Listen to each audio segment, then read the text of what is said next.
here that there's sort of an attitude out there that there's a lot of tolerance, and I'm all for tolerance, but we have to understand the signs. We have to and react to them, and not just go, hey, who am I to say? You actually do have to say. Would you agree? Yeah, I totally would agree. Being here, it is so emotional. Just like your grief counselor was saying before, there's so many shifting feelings. You don't feel stable. You don't feel all right. You don't feel good at all. I'm sad. I'm angry. It's shifting all over the place. And I think prevention, if we could figure out a way to do it, would really make a difference. Don't you think? Early intervention and prevention has got to be the best answer here. All right, so John, now I don't want to just leave that out into the ether, Dr. Sharp, and say we got to do this. What do we do?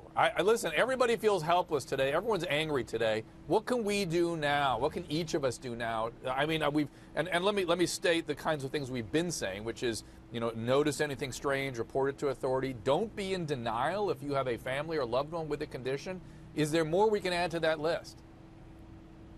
Oh, absolutely. I mean, my grand suggestion would be, as a society, that we find a way to make interventions, like the way we do with drugs and alcohol, for gloomy, moody, odd-seeming adolescents. We should treat aggressively what could be depression or could be an emerging psychosis in a young adult. We should surround them with love and care and find a way to pay for meaningful treatment. So a young man such as this could have gone on, no atrocities, and led a successful life.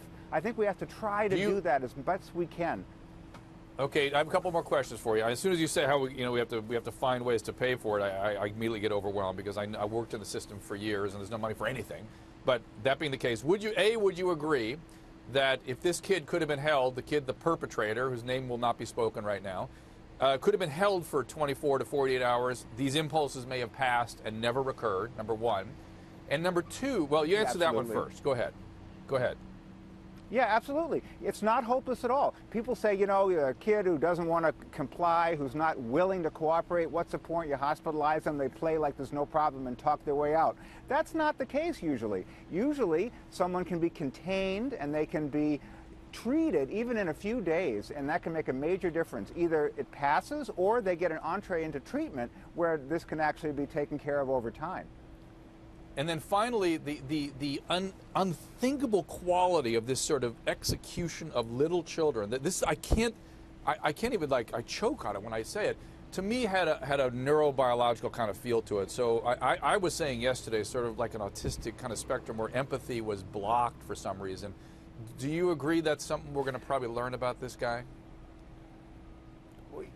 I like to agree with you, Dr. Drew, but I don't think the autistic spectrum thing really is something I can go with here. Autistic kids can be angry, they can be a little bit violent, they can be a little bit remote, but they're not on a scale like this.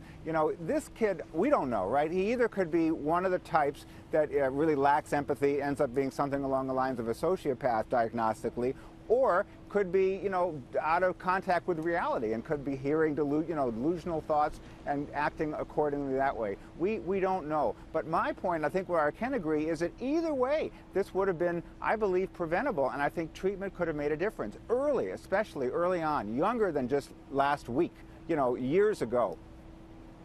Oh, yeah, yes. I think these are all great points. Dr. Sharp, thank you very much.